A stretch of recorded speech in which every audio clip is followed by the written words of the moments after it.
শিশু রামেজার এই হত্যাকাণ্ড সমগ্র জাতির বিবেকে নাড়া দিয়েছে। সাধারণ মানুষ, গৃহিণী, বাচ্চাদের মা বাবারা, সুশীল সমাজ, শিক্ষিত সমাজ, সাংস্কৃতিক কর্মী, আমরা আইনজীবীরাও হৃদয়বেলক এই ঘটনার আমরা খুব খারাপ অনুভব করছি।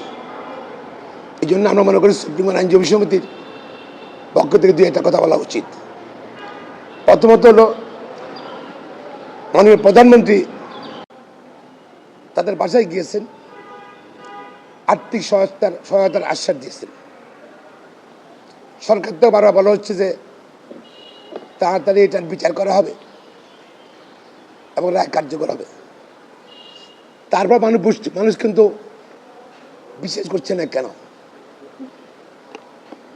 কারণ আপনারা জানেন বাংলাদেশে অনেক ঘটনা ঘটেছে। সাগররুনির ঘটনাটা যুগ পার হয়ে গেছে, কয়েকটা সরকার পরিবর্তন হয়েছে, এখন আমরা চার্জশিট দেয় নাই। এই ঘটনার পরে সবাই বলেছিল যে খুব তাড়াতাড়ি বিচার হবে, বিচার পর্যন্ত আসতে পারেনি এখন পর্যন্ত। এই জন্য মানুষ আশ্বাসে বিশ্বাস করছে না। আমার নিজেরও সুপ্রিম কোর্ট আইনজীবী সমিতির সভাপতি হিসাবে অতীত অভিজ্ঞতায় আমি আস্থাশীল নাই। যদি দ্রুত বিচার করতে হলে কত পর্যায়ে আছে, স্টেজ আছে। প্রথমত হলো পর্যাপ্ত সাক্ষী নিয়ে চার্জশিট দিতে হবে। দ্বিতীয় হলে দ্রুত বিচার করতে হবে, চার্জশিট দেওয়া হবে। বিচারে কতদিন লাগবে সেটা কিন্তু অনিশ্চিত এখনো।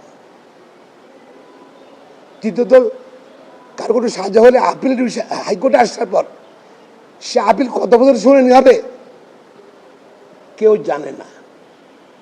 এই জন্য মানুষ সরকারের পক্ষ থেকে বারো আশ্বাস দেওয়ার পর বিশ্বাস করছে না।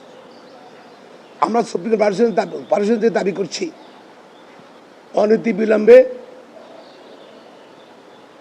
পুলিশ রিপোর্ট দিতে হবে, ট্রায়াল শেষ করতে হবে।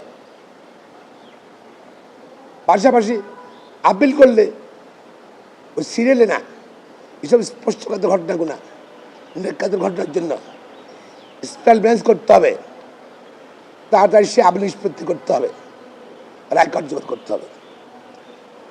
আমি সরকারের দাবি জানাচ্ছি, মানে প্রধান বিচারপতি দাবি জানাচ্ছি, এইসব স্পষ্টকাতর ঘটনাগুলো নিয়ে বিশেষ বেঞ্চ তৈরি করেন।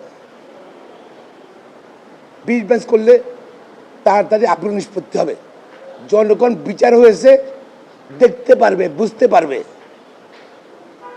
সুতরাং এটা নিশ্চিত করার জন্য আমি অনুরোধ করছি, সরকারকেও অনুরোধ করছি, আইন মন্ত্রণালয়কে অনুরোধ করছি,